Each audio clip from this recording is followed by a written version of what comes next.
Yo, what is up, YouTube? Welcome back to the channel, and welcome back to once again another NCAA Football 14 video. And today we're jumping right back into the Iowa Hawkeyes Sim-Only Dynasty. If you're new to this, new to the channel, new to this series, this is basically a series where you just take over as almost like a general manager type thing, but obviously there's no general manager. Kind of like a head coach where we just don't play any of the gameplay whatsoever. We are strictly just simming and doing everything off the field to make this team as good as we can possibly get it. Really excited to do some more teams in the NCAA football ranks. So if you have another team you want me to do later on in this series as we get further on with Iowa, if we end up, winning a national championship or just getting to the point where we're going to get as good as we're possibly going to get, I'm down to start with another team and start my journey with them, whether they're a team from like Conference USA and need to rebuild, or if they're already a team that's very good in a power conference and we need to just get them a national championship. I'm down for either or, but today we're in another rivalry game. Last episode we had the Cy-Hawk series. Today we're going to play Minnesota at home, and hopefully we can keep up our semi-hot start. We got kind of dominated by Iowa State a little bit, kind of just out-toughed in that game. And here we are sitting at the 22nd ranked team in the country and looking to improve upon that. So, a good opening drive here so far by Minnesota. 11-yard catch there by Johnson. Now 1st and 10. It's Morgan scrambling, but he's going to get tripped up there at the end, and that's a sack for Anthony Nelson. 2nd and 14. Now it's Morgan dropping back. He's throwing this one left side in the flats, and he's going to find his receiver for 13, close to the first down. 3rd and inches. Read option. Going to be keeping that one, and he gets the first down, gain of 6. 1st and 10, man in motion, triple option this time, pitches out just at the last second, but that is covered all the way around, and Rodney Smith's going to lose 1. 2nd 11, read option again. Morgan has a lot of room up the middle. He's going to pick up 11 and a first down. 1st and goal now, Morgan dropping back, throwing over the middle, finds his receiver, Tyler Johnson, and a very easy first drive for Tanner Morgan in the offense. Morgan was great on the ground and in the air. Now can Nate Stanley do the same? Like a little bit of pressure on his first drop back of the day, but he's going to throw it out to the flats and find Mekhi Sargent for an 11-yard gain. Now 1st and 10, hand this one off. It's a gain of about 5 there for Mekhi Sargent. 2nd and 5 now, pitching this one outside to Mekhi Sargent. He's got a little bit of room on the toss out there. That's an 8-yard rush. Now 3 to go here in the first quarter. Hand this one off to Mekhi Sargent, breaking a tackle at the line, picks up 6. 2nd and 4. Once again, Mekhi Sargent getting outside on the stretch play. Gets inside the 40 there. A 9-yard rush and a first down. 1st and 10. Finally, another run. 7 yards there. For some reason, I thought that wasn't Mekhi Sargent, but nonetheless, we're going to find Noah Fant here on 2nd and 3. He breaks a tackle, picks up 21 and the first down. Now 1st and goal, gives it to Mekhi Sargent once again. You could have guessed it. This time he gets into the end zone for the touchdown. A 9-yard touchdown rush for Mekhi Sargent. And Noah Fant's not going to have as great of a year as he probably should, because in this game, TJ Hawkinson, maybe deservedly so, is a higher ranking than him. So Noah Fant's been kind of taking the back seat here. We obviously run a lot of 2 tight end sets here at Iowa in a pro-style offense, but just the fact that we obviously are putting the ball on the ground, and when we do air it out, we don't always have our second tight end on the field. So he might not have as good a year as he probably should, and maybe Hawkinson doesn't either. Hasn't done a whole lot here thus far, but a couple of bad drives here so far by both teams after both scoring touchdowns on their first drive. There we were backed up in our own territory, 3rd and long, and we just did a fullback dive, then a 3 and out for Minnesota when they had the ball at midfield basically to start the drive. Then a 3rd and 10, we throw it incomplete, had to punt it right back. And then finally, Minnesota gets a first down here. Finally, they're rolling. They find Tyler Johnson for 23, and they're inside the 20. So can Minnesota score this one? A nice triple option play, a pitch outside, a lot of room. Gain of 8 down to about the 10. 2nd and 2 now. Hand this one off up the middle. It's going to spin out of the first tackler. Going to get the first down is Rodney Smith for a 4-yard gain. 2nd and goal, another draw play this time. Have it sniffed out pretty well, and that's only a 1-yard gain for Shannon Brooks. 3rd and goal now. Morgan throwing right side, finds his receiver, 6-yard touchdown reception. Finally, we get some more points. Looked like it could be a pretty offensive game, but So far, since then, it's been pretty slow for both teams. So let's see if Iowa can get something going. They cannot. They go 3 now, have to punt it right back. So on the brink of Tanner Morgan, this offense kind of taking over the game a little bit, but a defense is doing just enough. A 28-yard reception, though, the Smith-Marset gets this drive going. Then on 2nd and 9, going to find Amir Smith-Marset once again. That's a 10-yard reception. Now 2nd and 10, throwing it left side. That's going to be Gronewig only for 2. Sets up a 3rd and 8. Stanley, pressure coming, throws down the seam, almost picked off, but incomplete. Jacob Huff had his hands on it, and we're going to have to punt this one away. No! 23 yards to Amir Smith-Marset on a 4th and 8. That is ridiculous. Surprise, Iowa went for it, but it turns out great as Mekhi Sargent catches this one in the flats, and he just turns it upfield. 17-yard touchdown reception, and we tie this one up at 14.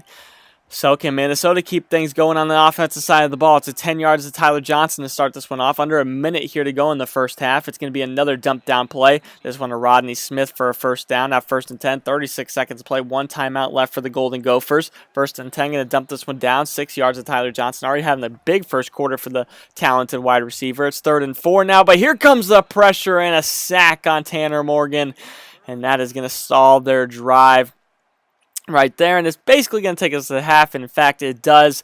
Tie it at 14. Basically, when Minnesota scored a touchdown drive, we came right back and took some momentum back from them, but they take all the momentum here on a kickoff that they recover inside our own 20. This happened against Iowa State, and we let up a touchdown. Really just got out of hand from there, but today, can we get a stop? It's going to be a nice sack on 1st down. Now 2nd and 13, a big gain there, picks up 9. 3rd and 3 inside the 10, a read option. Morgan keeps it, but he's tackled after only a 1-yard gain. And we're going to hold them to a field goal attempt. It's up and good, but it could have been a lot worse. So 17-14, the offense back up on the field. It's going to be Brandon Smith with a big 17-yard reception. And a couple throwaways, and on 3rd and 10 easily for 14 and a first down. So now we have 2nd and 4 from about the 35. Offense on the field. That one was caught, dropped. Very weird, but on 3rd and 4, much easier. We just find Hawkeyes wide open over the middle inside the 24 first down. So 4 minutes to go here in the 3rd quarter. Getting this one to Mekhi Sargent. Already a big day so far here today. He gets inside the 5 with a nice gain. It's 1st and goal. Now going to run a load option, power option. Don't see this much at the goal line from Iowa. Mekhi Sargent gets his 3rd touchdown of the day, his 2nd on the ground, and he has 1 receiving as well. A weird play call there, but turns out to work in their advantage. And switching things up a little bit, being a little bit more aggressive has worked so far today. 3rd and 1 though for Tanner Morgan on the read option. He's going to fall forward and get the first down just barely. 2nd and 10 now for Tanner Morgan. The shotgun dropping back. Pressure comes. He's hit and sacked by Jack Hawkeyes. He's been very good so far this year, and let's hope he continues. 3rd and 18. Pressure comes once again. Throwing it deep. It's Geno Stone with the interception. Breaking a tackle. A nice pick there. It was almost a 3rd and 18. Just air it up. It's the same thing as a punt, but I will take the stat. Geno Stone with the interception. And that gives the offense the ball. And Amir Smith-Marset, 29 yards. He is scorching defenses with his speed, it seems like, so far this year. Early on in the year, but he has been impressive. 1st and 10 now. Hand this one off once again. We've really kept on the ground here through the first 3 quarters for the most part. But here's Mekhi Sargent on 2nd and 4, breaking a tackle, picking up 4, sets up a 3rd and inches. Can we convert and get the first down? Of course, we're keeping it on the ground, and of course, Mekhi Sargent's going to get that first down, a 2-yard rush. So now 15 seconds to play here in the 3rd quarter. It's Mekhi Sargent getting a little bit of room on the left side, staying on his feet for the most part for a 9-yard gain. Now into the 4th quarter, 3rd and 4 here. Hand this one off. Mekhi Sargent breaks 1, but nowhere to go. He's going to be stopped short of the marker, and we're going to have to kick a field goal. And the 37-yard field goal by Racinos is good. So can the defense get a stop here?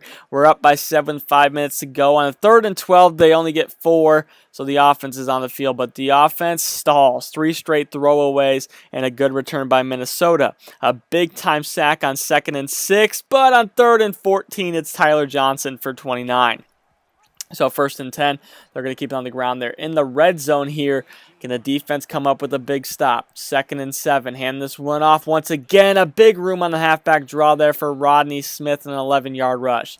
1st and goal, under 4 to play. It's another halfback draw. This time it's sniffed out. Jack Hawkeyes with the tackle for a loss. 2nd and goal now. It is another handoff, this time to Shannon Brooks. And this time they're going to get into the end zone.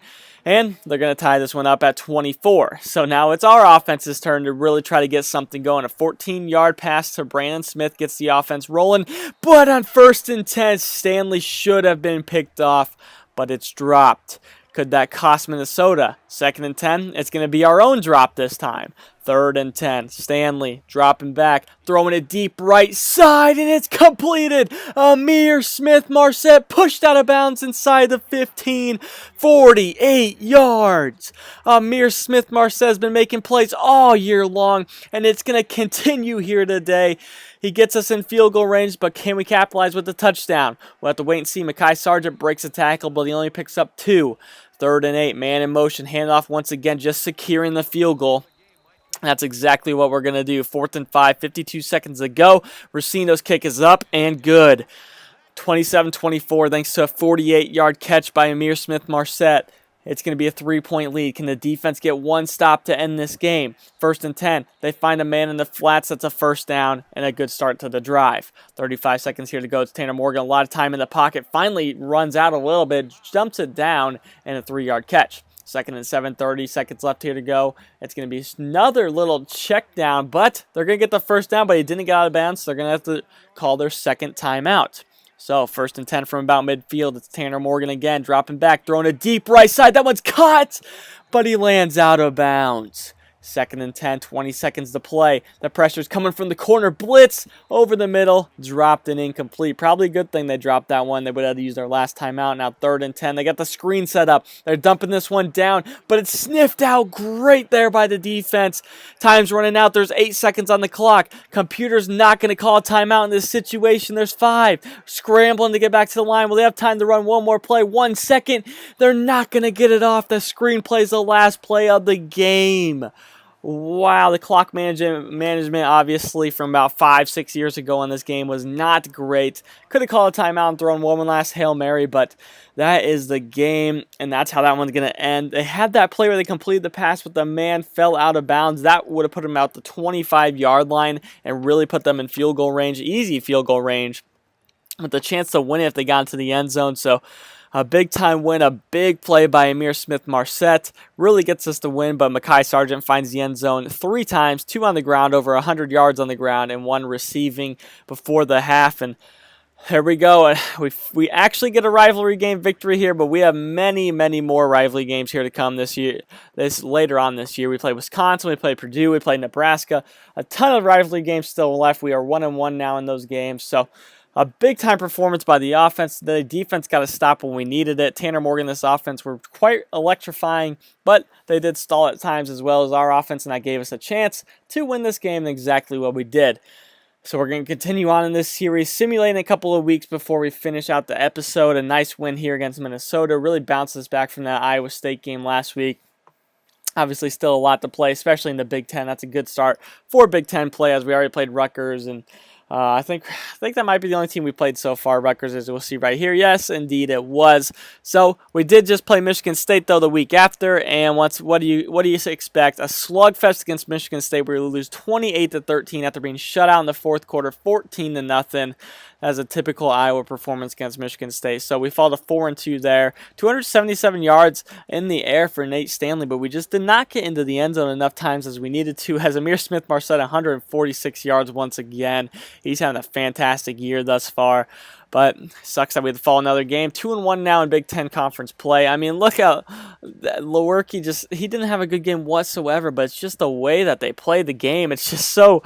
It's terrible football that I'm watching every time I watch Iowa-Michigan State, but Michigan State comes away with another win. You see our recruiting board a little bit here. Tough week, though, after that Michigan State loss. Will Hooper, a big-time prospect, 81 overall, as you've seen there, locked us out. And Sam Fletcher, a nice free safety prospect. He goes to Mississippi State. And then Sam Willis, another strong safety. Never really had a chance against him. He's going to Notre Dame.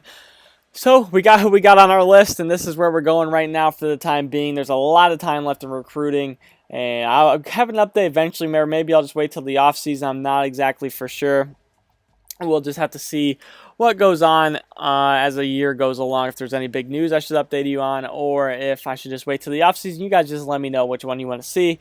But like I said, a tough week there against Michigan State. We come away with a loss, and we come away with a tough recruiting week as we get another recruit locking out. It's a fullback, Jason Rogers. So we have to remove him from the list as well. Some of these weeks get kind of tough when you keep simming as fast as you do. It just ends up being one episode. But we do get our first commit, a 78 overall outside linebacker, Michael Nobles. I guess I don't really know how to pronounce it, but he's a great prospect here to have. He's a very solid outside linebacker with pretty good coverage as well. Man coverage 76, zone coverage 73, good tackling at 81, pretty good speed and acceleration. I think he's going to be a very good player for us, and really hopefully solidify that outside linebacking position for 4 years. I mean, 78 overall is pretty ready to start from day one. Maybe have to sit out 1 year or back someone up for a year, but he will definitely get some playing time somewhere.